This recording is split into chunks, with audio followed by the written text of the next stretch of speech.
At the start of 2016, in a small town called Veles in Macedonia, an 18-year-old high school student discovered that he could make more money than his parents by building fake news sites. To protect his identity, we'll call him Boris. And here's how he did it. He wrote tons of false articles about the US election, most of them salacious. The articles were shared on Facebook, garnering tons of traffic. So much so that Boris's most popular website earned him $16,000 over the course of a few months. That's way higher than the average monthly salary in Macedonia, which is $371. So, Boris dropped out of high school. And he was not alone. In the final weeks of the election, there were more than 100 political websites registered to Veles.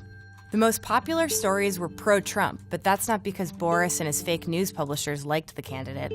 They just liked the money. Trump supporters just happened to be more likely to share fake news. Researchers tracked 30 million shares of pro-Trump stories on Facebook in the months before the election. But why were companies advertising on fake news sites? They weren't directly. Those ads were placed by services like Google AdSense or AppNexus, which act as intermediaries between advertisers and small-time publishers like Boris. They negotiate how much ads cost and manage payments from advertisers to publishers. Those ads follow people wherever they go online. Remember when you recently searched for that onesie? Well, that search was tracked and matched with advertisers selling that product. So everywhere you go on the web, a onesie ad follows. Advertisers and these services create blacklists of sites they won't advertise against. But it's hard to keep up. So sometimes they pop up on fake news sites that haven't been discovered yet. While Boris and his friends were making money, fake news became one of the major scandals of the 2016 elections. Many wondered if sites like Boris's even helped Trump win. A joint study by NYU and Stanford University found that it may not have tipped the election as much as one would think. It found that one fake news story would need to be as persuasive as 36 TV commercials to swing a voter.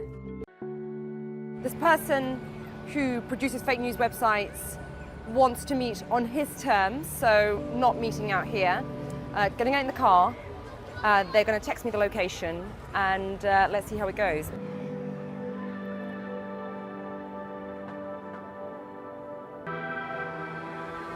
Been waiting for about 40 minutes or so to meet the fixer. Actually, I think he's arrived. Is he here? Let's go. All right, he's here. We're driven out of the city centre and taken to an industrial part of town, all to protect the identity of a man who says he's one of the pioneers of fake news in Veles. So the first office, lights off. Mikhail has arrived. He's logged in to his website, and I've noticed that it's not your own name. No, it's someone else's profile. Yes, that we are doing all the time. Right. We are faking fake numbers to have fake accounts, so I can reach more and more people. Right, so here you're Jessica. A lot of people commenting, but also a lot of people sharing as we're talking, a lot of people here liking your posts. What are you working on now? What are you looking ahead to now? My primary goal is to prepare a site that I was having before to be ready for the next election in America. US election? In the US, yeah. How do you prepare for something like that? What are you looking at? Simply, you need to make million fan page. Like you see, Jessica, it's a fake. A lot of fake pages, a lot of fake numbers, because at the beginning you need to do that to make people like your page. I know how it is to build a big site, and I will do it again.